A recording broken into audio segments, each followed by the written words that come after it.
Hindi nga maiwasang matawa ng lead chairman ng House Quad Committee na si Representative Robert Ace Barbers nang malamang iginigiit pa rin ni Atty. Harry Roque na biktima raw siya ng pamumulitika at panggigipit ng House Quad Committee. Kaya't kinailangan niyang mag-apply ng asylum sa the Netherlands.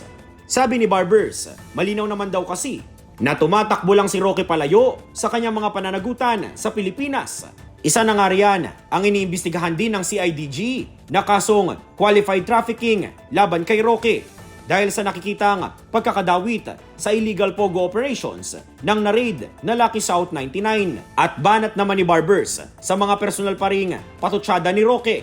Well, alam mo, ganyan talaga kapag desperado na at naiipit na. Kung siya ay walang kinalaman o siya ay hindi guilty dun sa kanyang involvement dito sa mga illegal na pogo na ito, ba't ka nagtatago? Diba? Huwag ka magtago. Ang dami mong sinasabi, ang dami mong kuda. Banat naman ng mga kongresista mula sa Makabayan Bloc, masyado nang pabiktim si Roque. At kung tutuusin, ay kasisisisi raw siya sa nangyaring kilos protesta ng ilang Duterte supporters sa Qatar na nauwi sa kanilang pagkaaresto. Para sa totoong balita sa Bagong Pilipinas, Earl Tobias, Congress News.